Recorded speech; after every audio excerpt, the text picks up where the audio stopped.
नमस्कार मंडळी, श्री स्वामी समर्थ. स्वामी समर्थ तुमच्या सर्वांच्या सर्व इच्छा आकांक्षा पूर्ण करो हीच मी स्वामींच्या चरणी प्रार्थना करते आणि आपल्या आजच्या व्हिडिओला सुरुवात करते.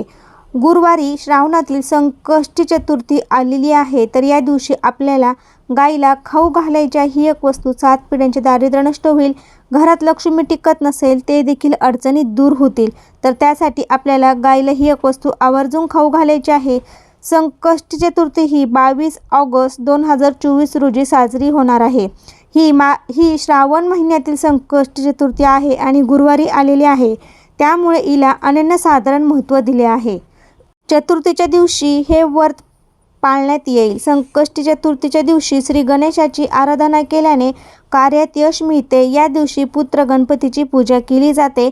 उपवास केल्याने कामात यश मिळते. महादेवां आपल्या प्रसन्न होतात आणि सर्व मनोकामना पूर्ण करतात. आपल्याला हिंदू धर्मात ही संकष्टी चतुर्थी श्रावणामधील गुरुवारी आलेली आहे. त्यामुळे हिला खूप असं महत्त्व दिलेलं आहे. गणपतीच्या पूजा आपण करायची आहे आणि संकष्टी चतुर्थी ही गुरुवारी असल्यामुळे आपल्याला गाईला ही एक वस्तू खाऊ घालायची आहे. त्यामुळे तुमची जी काही इच्छा असेल ती पूर्ण होईल. तुमचे कोणतेही काम थांबलेले असेल किंवा अडलेले असेल किंवा तुमचं एखादं काम होत नसेल तर ते तुमच्याकडे येईल. जर तुमच्या घरात पैशाची कमतरता असेल तर आपल्याला ही एक वस्तू गाईला खाऊ घालायची आहे. ते केल्याने आपल्या समस्या ज्या आहेत त्या दूर होतात आणि सर्व आपल्या अडलेली कामे मार्गी लागतात. तर ही वस्तू आपल्याला गाईला खाऊ घालायची आहे. करोडो देवतांचा वास गायीमध्ये आहे आणि ही गाय समुद्र मंथनातून बाहेर पडली आणि त्याचप्रमाणे ही कामधेनू अतिशय प्रिय आहे. आपण सर्व जाणतच आहोत की भगवान विष्णू या दिवशी गायीच्या वासराला ही एक वस्तू खाऊ घातल्यास तुमच्या सर्व मनोकामना पूर्ण होतात. तर आपल्याला आवर्जून ही एक वस्तू गायीला खाऊ घालायची आहे. संकष्टी चतुर्थीच्या दिवशी सर्वप्रथम गणपती बाप्पांचे पंचोपचार पद्धतीने पूजा करायची आहे. सकाळी देवपूजेनंतर गणपती बाप्पांना मूर्तीला तुम्ही पाणी किंवा शुद्ध पाण्याने किंवा दूध आणि पंचामृताने तुम्ही अभिषेक करायचा आहे. अभिषेक करताना आपल्याला एक पाठ देखील करायचा आहे. गणपती आतोर शीर्ष आणि हे पाणी आपल्याला मुलांना अभिषेक केलेलं पाणी मुलांना प्यायला द्यायचं आहे. तुम्ही जर शुद्ध पाण्याने अभिषेक करणार असाल तर हे पाणी आवर्जून मुलांना प्यायला द्या.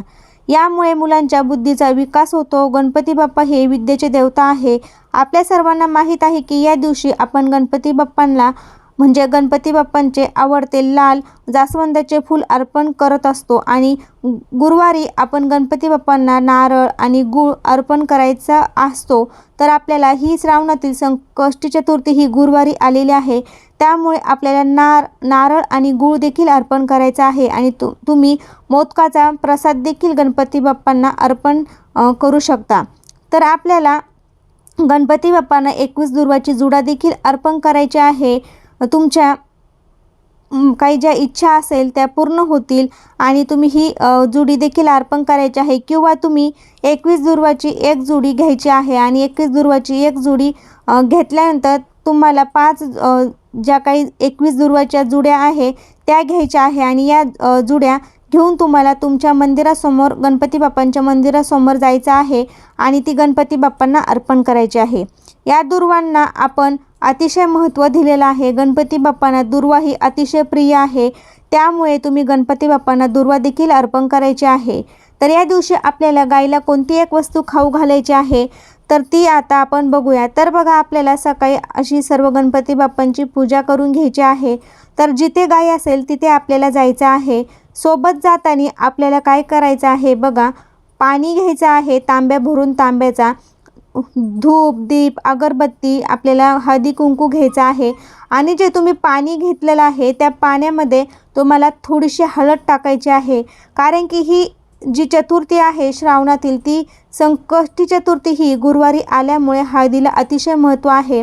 त्यामुळे तुम्ही जे गाईच्या पायावर पाणी टाकणार आहे त्यामध्ये तुम्हाला थोडीशी हळद टाकायची आहे आणि हळद टाकलेलं हे पाणी घ्यायचं आहे. आणि तुम्ही गाईसाठी कोणती वस्तू घेणार आहात तर तुम्हाला गाईसाठी 21 दुर्वाची जुडी घ्यायची आहे आणि ही जुडी आपल्याला काय करायचं आहे, तुपामध्ये बुडवून घ्यायची आहे आणि आपल्याला ती ताटात ठेवायची आहे. त्यासोबत आपल्याला आदल्या दिवशी गाईला हरभऱ्याची डाळ भिजत घालायची आहे. त्यावर गुळाचा खडा ठेवायचा आहे. ते देखील घ्यायचं आहे आणि हळदी कुंकू पाणी आणि आपल्याला ह्या सर्व वस्तू घेऊन गायीपाशी जायचं आहे। जिथे कुठे गाय असेल तिथे जायचं आहे किंवा तुम्ही गोशाळेमध्ये जायचं आहे। जे तुम्ही गायीच्या पायावर पाणी टाकणार आहे त्यामध्ये तुम्हाला थोडीशी हळद टाकून ते पाणी घ्यायचं आहे आणि त्यानंतर तुम्हाला गाई जिथे मूर्ती आहे तिथे जायचं आहे आणि आपल्याला त्या गायीसमोर उभं राहायचं आहे आणि गायीच्या दोन्ही पायावर आपल्याला पाणी टाकायचं आहे। पाणी टाकल्यानंतर आपल्याला काय करायचं आहे बघा, हळदी कुंकू लावून घ्यायचं आहे। जे हळदीचं पाणी नेलेलं आहे ते पाणी चारी पायावर टाका, हळदी कुंकू लावा। गाय जर मारत नसेल तर तुम्ही पायाला नमस्कार करा आणि नमस्कार केल्यानंतर आपल्याला जी काही आपली इच्छा आहे ती आपल्याला सांगायची आहे, व्यक्त करायची आहे आणि ती व्यक्त केल्यानंतर जी तुम्ही दुर्वाची जुडी नेलेली आहे तर तुम्ही त्या दुर्वाची जुडी गाईला खाऊ घालायची आहे। तर ही दुर्वाची जुडी आपल्याला तुपामध्ये बुडवून आणायची आहे आणि ती जुडी आपल्याला गाईला खाऊ घालायची आहे आणि आपल्याला ती जुडी खाऊ घालत असताना आपली जी काही इच्छा आहे, आकांक्षा आहे ती गाईला सांगायची आहे आणि आपल्याला ती जुडी गाईला खाऊ घालायची आहे। आणि खाऊ घातल्यानंतर जी तुम्ही हरभऱ्याची डाळ आणि गूळ नेलेला आहे ती देखील गाईला खाऊ घालायचं आहे। आणि तुम्हाला हरभऱ्याची डाळ गूळ शक्य नसेल तर तुम्ही काय करायचं आहे बघा, आपली जी पहिली चपाती आहे तर ती चपाती आपण बाजूला काढून ठेवायची आहे आणि ती गाईला खाऊ घालायची आहे। खाऊ घातल्यानंतर गाईला 11 प्रदक्षिणा आपल्याला घालायच्या आहे आणि 11 प्रदक्षिणा घालत असताना ओम नमो भगवते वासुदेवाय नमः या मंत्राचा आपल्याला जप करायचा आहे। तो जप करत आपण 11 प्रदक्षिणा घालायच्या आहे। या गोष्टी गाईला खाऊ घातल्यानंतर तुम्ही चारा जर घेतला असेल हिरवा तर तो चारा देखील खाऊ घालायचा आहे। तुमच्याकडे जर गूळ नसेल, डाळ आणलेली नसेल तर जी आपली पहिली चपाती आहे ती आपण गाईला खाऊ घालायची आहे।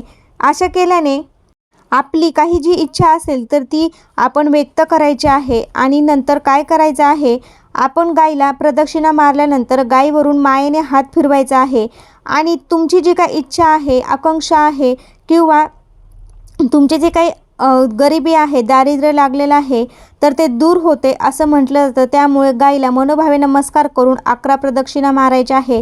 तुमच्या घरातील 7 पिढ्यांचे दारिद्र्य देखील दूर होईल। त्यासाठी तुम्ही गाईला गुरुवारी श्रावणातील ही संकष्टी चतुर्थी आहे तर आवर्जून ह्या वस्तू खाऊ घाला।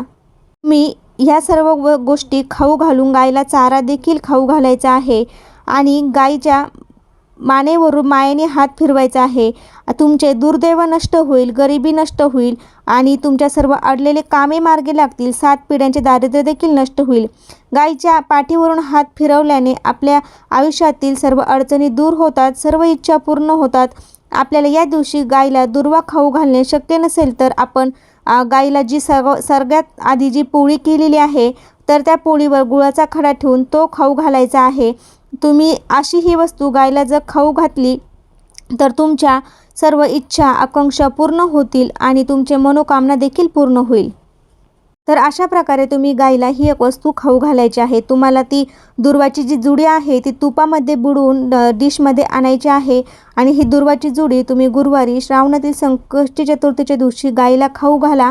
त्यासोबत तुम्हाला आणायचं आहे भिजवलेली हरभऱ्याची डाळ, गूळ ते तुम्ही खाऊ घालायचं आहे। तुम्हाला हरभऱ्याची डाळ, गूळ आणणं शक्य नसेल तर तुम्ही जी पहिली चपाती आहे ती देखील गाईला खाऊ घालायची आहे आणि तांब्यामध्ये आपण जे गाईच्या पायावर पाणी टाकणार आहोत त्यामध्ये हळद टाकून आपण हे पाणी गाईच्या पायावर घालायचे आहे। हळद ही आपले गुरुग्रह मजबूत करण्यासाठी अतिशय महत्त्वाची आहे। त्यामुळे तुम्ही गाईच्या पायावर पाणी टाकणार आहे त्यावेळेस हळद ही आवर्जून त्यात टाकायची आहे। गुरुवारी ही संकष्टी चतुर्थी आलेली आहे तर हळदीला अतिशय महत्त्व आहे। तर अशा प्रकारे गुरुवारी श्रावणातील संकष्टी चतुर्थी आहे तर या चतुर्थीला गाईला खाऊ घाला ही एक वस्तू। 7 पिढ्यांचे दारिद्र्य नष्ट होईल, तुमचे दुर्दैव असेल ते दूर होईल, तुमच्या सर्व इच्छा, आकांक्षा पूर्ण होतील, अडलेली कामे मार्गे लागतील, गरिबी नष्ट होईल आणि तुमच्या सर्व अडलेले कामे देखील पूर्ण होतील। तर अशी ही श्रावणातील संकष्टी चतुर्थी आहे तर गाईला ही एक वस्तू आवर्जून खाऊ घाला। सर्व मनोकामना पूर्ण होतील, जे काही संकट आहे तर ते नष्ट होतील आणि तुमच्या प्रत्येक इच्छा हे पूर्ण होतील। कसा वाटला व्हिडिओ ते कमेंटद्वारे नक्की सांगा। तुम्हाला जर व्हिडिओ आवडला असेल तर तुमच्या मित्रपरिवारामध्ये नक्की शेअर करा। श्री स्वामी समर्थ। धन्यवाद।